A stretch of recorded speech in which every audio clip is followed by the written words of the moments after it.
হতে পারে তুমি আমাকে যে রূপে দেখো বা দেখতে চাও, তোমার প্রতি আমার দৃষ্টিভঙ্গি ঠিক তার বিপরীত। অনুভূতি যদি দুদিক থেকে তৈরি হয়, তাহলে যে কোনো রূপেই ভালোবাসাকে আপন করে নেওয়া যায়। আজকের গল্প এমনই দুটো মানুষের, যারা একে অপরকে ভালোবাসতে চেয়েছিল, কিন্তু তাদের মাঝে বাধা হয়ে দাঁড়ায় তাদেরই অন্য এক সম্পর্ক। আর এই সম্পর্কের গভীরতা তোমরা এই ভিডিওর শেষে বুঝে যাবে। মুভি শুরুতেই আমাদের একটা হাই স্কুল দেখানো হয়।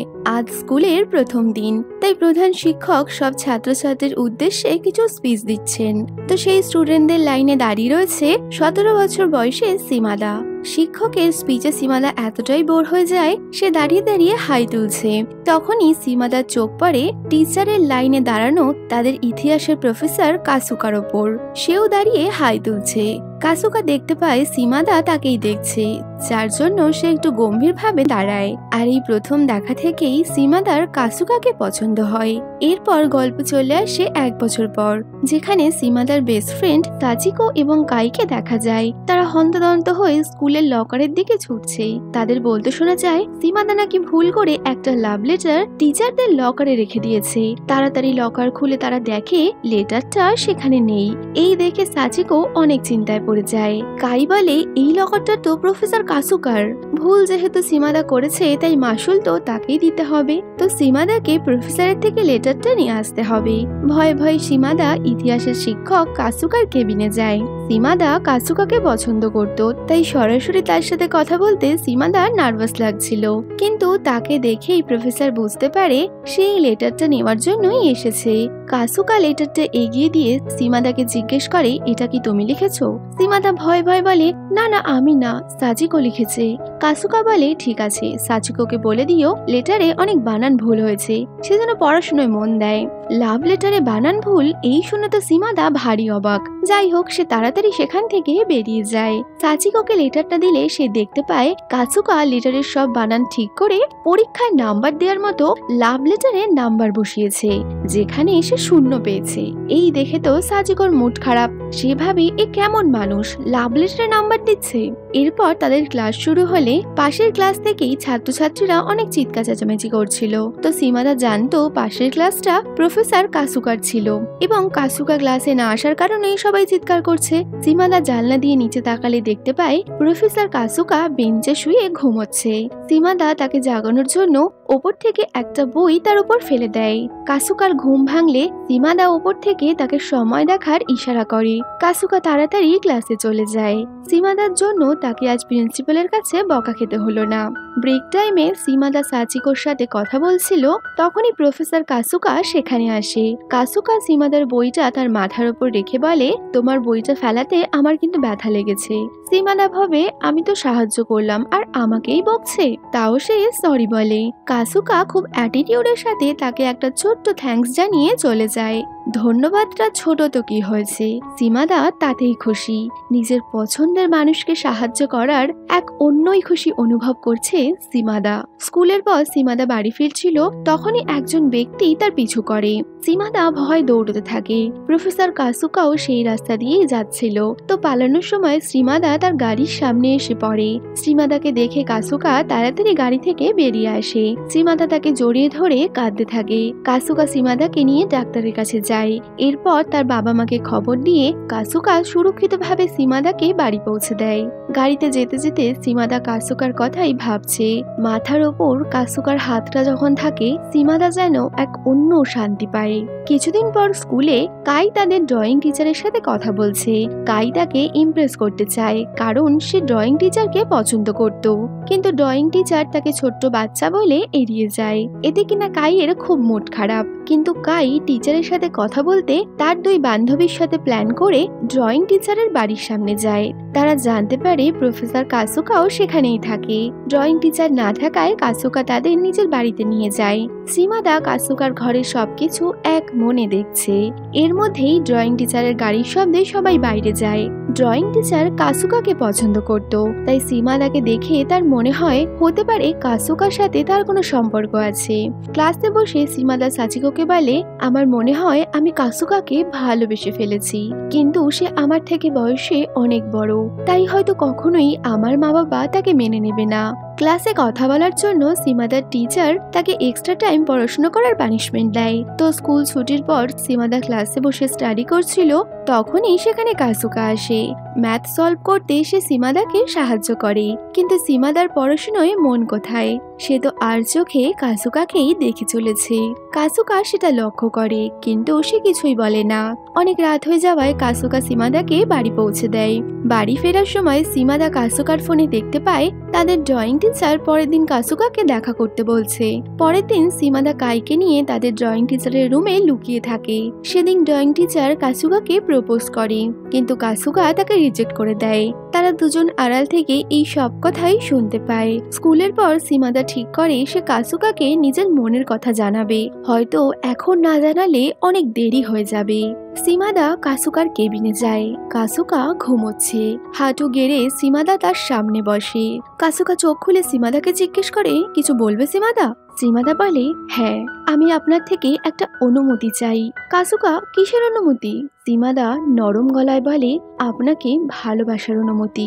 আমি যদি এখন আপনাকে এই কথা না জানাই, তাহলে হয়তো ভবিষ্যতে আমার অনুশোচনা হবে। তাই আমি আপনাকে এই কথা জিজ্ঞেস করছি, আমি কি আপনাকে ভালোবাসতে পারি? এইসব শুনে কাসুকা হেসে বলে, সীমাদা, আমি তোমার টিচার আর তুমি আমার ছাত্রী, তাই আমাদের মধ্যে অন্য কোনো সম্পর্কের স্থান নেই। এখন তোমার পড়াশোনা করার সময়, তুমি কেরিয়ারের কথা ভাবো, এইসব ভুলে যাও। সীমাদা বলে, আমি যদি পরীক্ষায় 90-এর বেশি মার্কস পাই, তাহলে আপনি আমাকে ভালোবাসবেন তো? কাসুকা হেসে বলে, ভালোবাসা এভাবে হয় না সীমাদা। কিন্তু ছোট্ট সীমাদা অত কিছুই বোঝে না। সে কাসুকাকে 90-এর বেশি মার্কস পাওয়ার প্রমিস করে চলে যায়। এরপর থেকে শুরু হয় সীমাদার জীবনের আসল লড়াই। ক্লাসের সব বাচ্চারা যখন আনন্দ করছে, তখনও সীমাদা স্টাডি করছে। সীমাদার বান্ধবী তাকে বলে, তুমি ভালো ফলাফল করলেও প্রফেসর কাসুকা কখনোই তোমাকে ভালোবাসবে না। কিন্তু সব কথা এড়িয়ে সীমাদা পড়াশোনায় এগিয়ে যায়। হঠাৎই একদিন সিঁড়ি দিয়ে নামার সময় সীমাদার সাথে প্রফেসর কাসুকার ধাক্কা লাগে। কাসুকার চশমা ভেঙে গেলে স্কুলের পর সীমাদা তাকে বাড়ি পৌঁছতে সাহায্য করে। দেখতে দেখতে তাদের ফাইনাল এক্সাম চলে আসে। সীমাদা ভালোভাবেই এক্সাম দেয়। এক্সামের শেষ দিন প্রফেসর কাসুকা একটা বেঞ্চে বসে বই পড়ছে। সীমাদা পেছন থেকে এসে তার চোখটা ঢেকে দেয়। কাসুকা বুঝতে পারে তার পেছনে সীমাদাই আছে। সীমাদা তাকে কিছু বলার আগেই কাসুকা বলে, তুমি আমাকে ফলো করা বন্ধ করো। আমি কোনোদিনই তোমার ফিলিংস এর মর্যাদা দিতে পারবো না, তাই ভালো হবে তুমি আমাকে ভুলে যাও। আর তুমি যা করছো সেগুলো আমার একদম ভালো লাগছে না। সীমাদা কাঁদতে কাঁদতে চলে যায়। সীমাদার মন খারাপ থাকায় সাচিকো তাকে নিয়ে স্কুলের একটা পার্টিতে যায়। এইরকম পার্টিতে সীমাদা আগে কখনো আসেনি। সে চুপচাপ এক কোণে বসে রয়েছে, কিন্তু সেখানে একটা ছেলে সীমাদার সাথে খারাপ আচরণ করতে আসলে সীমাদা পার্টি থেকে বেরিয়ে যায়। বাইরে বৃষ্টি পড়ছে। বৃষ্টি ভিজেই সীমাদা হাঁটতে থাকে। এই বৃষ্টির জলেই যেন সে তার সব দুঃখটুকু ধুয়ে ফেলতে চায়। রাত অনেক হয়েছে, রাস্তা সুনসান। দুটো লোক সীমাদাকে দেখে খারাপ ইঙ্গিত করছিল। আর ঠিক তখনই প্রফেসর কাসুকা সেখানে চলে আসে। কাসুকা স্কুলে শুনেছিল সীমাদা তাদের বন্ধুদের সাথে পার্টিতে গেছে। সে জানতো এইরকম পার্টিতে সীমাদা আগে কখনো যায়নি, যার জন্য সীমাদার যাতে কোনো বিপদ না হয় সেই জন্যই কাসুকা সেখানে আসে। কিছুদিন পর তাদের পরীক্ষার রেজাল্ট আসলে সীমাদা ইতিহাস পেপারে 97 নাম্বার পায়। কিন্তু এত নাম্বার পাওয়ার পরেও কাসুকা তাকে একবারের জন্য কিছু বলে না। এতে সীমাদার অনেক কষ্ট হয়। এরপর তাদের স্কুলের অ্যানুয়াল ফাংশনের প্রস্তুতি শুরু হয়, যেখানে ফ্যান্সি ড্রেস কম্পিটিশনও ছিল। তো সবাই নিজের নিজের পছন্দের ড্রেস বানাচ্ছিল, কিন্তু সীমাদা সেসব নিয়ে আগ্রহী ছিল না।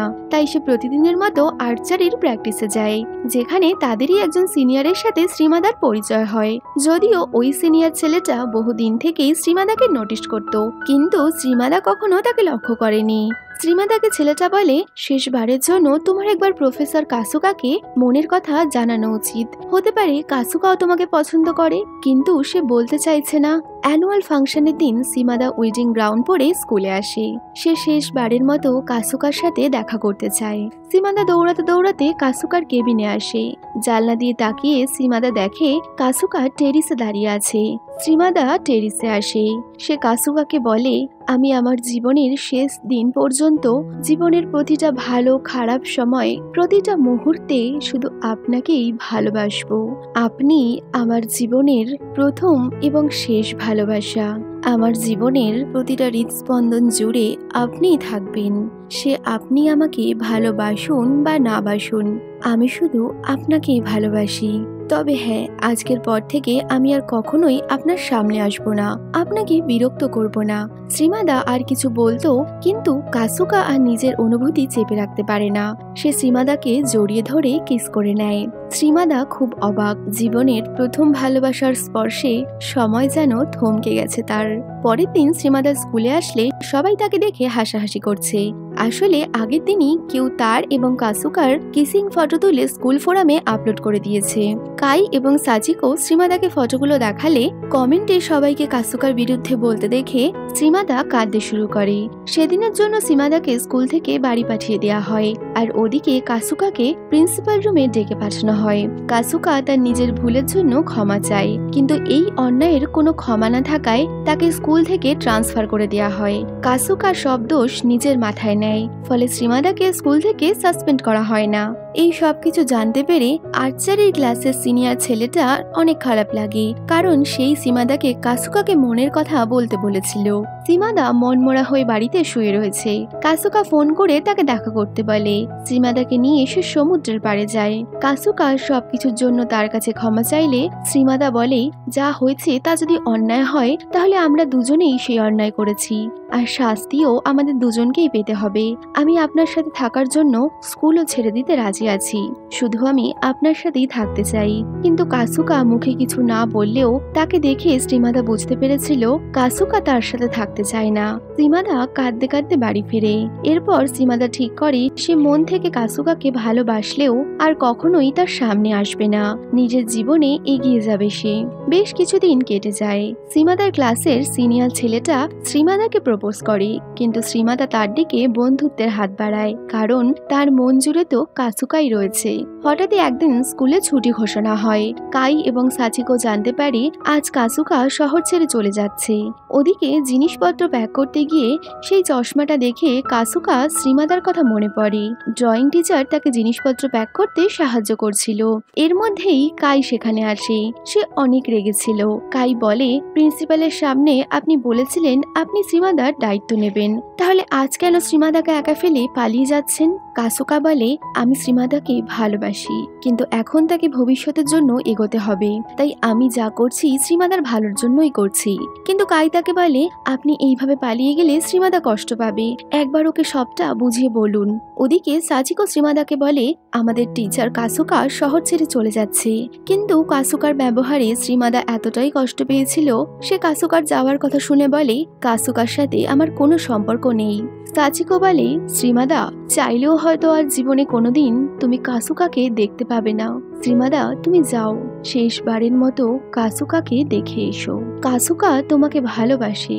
প্রিন্সিপাল মিটিং এর দিন সে নিজে বলেছিল যে তোমার দায়িত্ব নিতে চায়, শুধুমাত্র তোমার ভবিষ্যতের কথা ভেবে সে এমনটা করছে।